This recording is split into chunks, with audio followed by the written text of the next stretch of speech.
Hello, everybody. Thank you so much for joining me today. We are going to discuss Telcon, structuring strong paragraphs. If you attend Jacobs, there's a good chance that this poster looks familiar, as it does hang in every single English classroom in the building. However, if you don't remember the poster, or if you don't attend Jacobs, Telcon is just a way to structure your paragraphs so that they can convey a message in an organized and efficient way. Let's start out with topic sentences, which we can sort of think of as the first impression that you give your reader as they're introduced to your paragraph. Now, if you remember, that thesis that you construct should be contained within your introduction. Now, the supporting paragraphs, the body paragraphs, are going to beef up your thesis or explain to your reader why you are arguing what you are saying. So that topic sentence at the beginning of each body paragraph should support that main argument that you are trying to make. And we can also discuss something called controlling ideas, which outline the overall direction of the paragraph. So let's take a look. Here are some examples. We are only going to be focusing on the first one. Social media has caused great harm to teens and young adults. Over the course of this video, we are going to construct a paragraph using Telcon, focusing on that very first topic sentence. Next comes evidence, which is extremely important in substantiating your topic sentence. When I discuss my opinion about social media and teens, that's something that you can either agree with or disagree with. As a strong writer, I want you to be on my side, and I want you to see why my assertion is correct. So in order to achieve that, I need to give you some evidence. So let's say I provide these 3 bullet points, these 3 pieces of evidence that I have located from 3 separate, vetted, and verified sources that I have also cited. In the background here, you're going to see those sources scroll just to show you that all of them were found online and to contextualize where I'm getting this information from. Let's focus in on that first bullet point just to figure out exactly how this will work in context. Quote, over 40% of adolescent girls and over 20% of adolescent boys report using social media for 3 or more hours per day, and then I cite exactly where I got it from. And then we have those 2 remaining sources there as well, but for the purpose of this video, we are only going to focus on how we extrapolate using that single piece of textual evidence at the initial stage of our paragraph.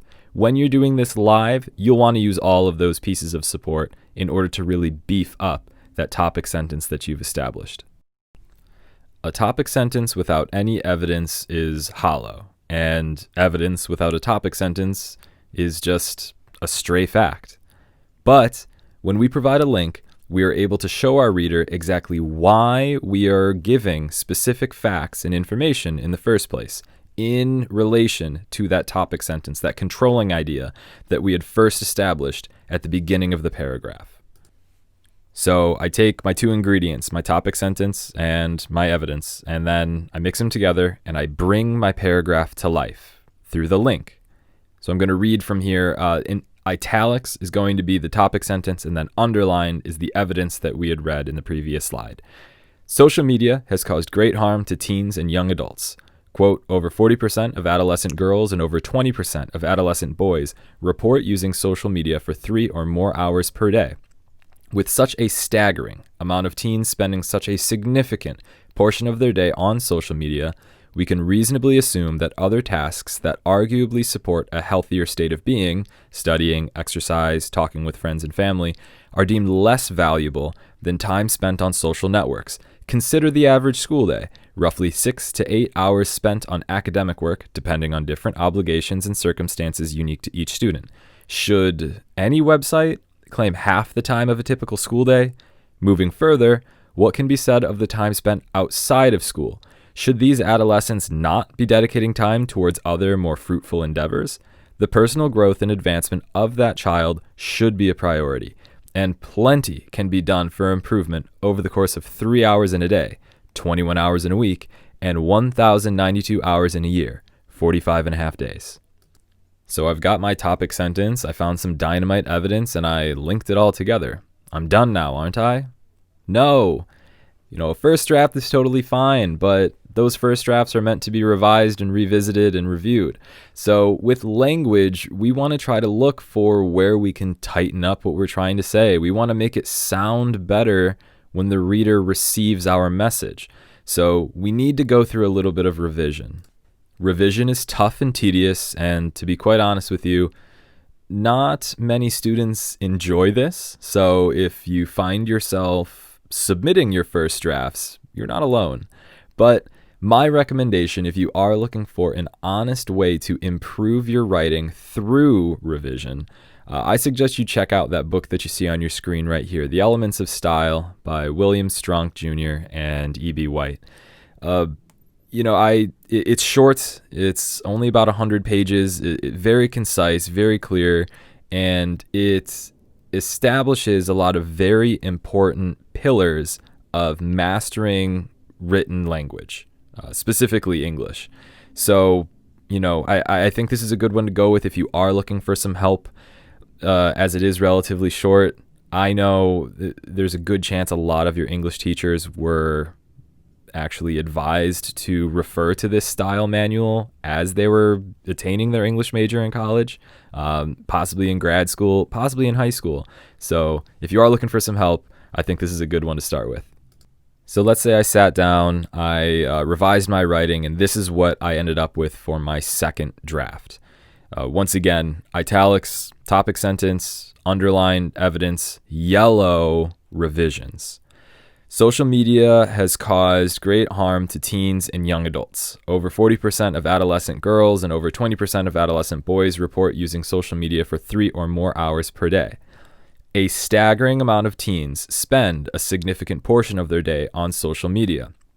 Other tasks that arguably support a healthier state of being, studying, exercise, talking with friends and family, are reprioritized around time spent on social networks. Consider the average school day.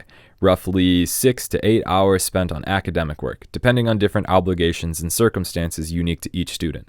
Should any website claim half the time of a typical school day? Additionally, what can be said of the time spent outside of school? Should these adolescents not be dedicating time towards other, more fruitful endeavors? The personal growth and advancement of that child should be a priority, and plenty can be done over the course of 3 hours in a day, 21 hours in a week, and 1,092 hours in a year, 45 and a half days.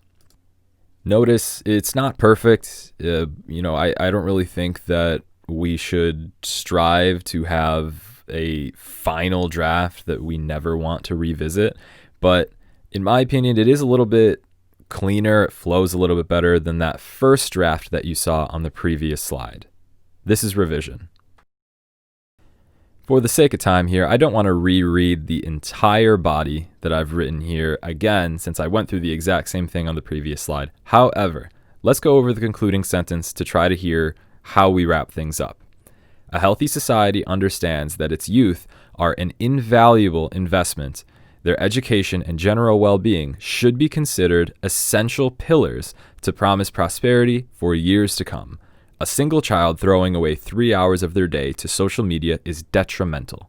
An entire generation, an utter travesty. So there we have it. Telcon, topic sentence, evidence, link, language, concluding sentence. Remember, we use this to craft effective paragraphs, and when we go live and you're actually writing an essay, you'll want to do this with all of the paragraphs that you're writing. So, not like this is a formula, but I feel it is a very effective way to sort of strategize a guideline around ensuring that your writing is making sense and is organized for your readers' eyes and ears. Here are the sources that I used. When you are doing a research paper, it is very important to make sure that you cite those sources. So you'll see the 3 sources that I used for the evidence slide, as well as 1 source that I used to guarantee that the information I was presenting here was correct. So if you do actually see any errors, or if you do have any questions, please feel free to reach out to me. Otherwise, thank you so much for watching.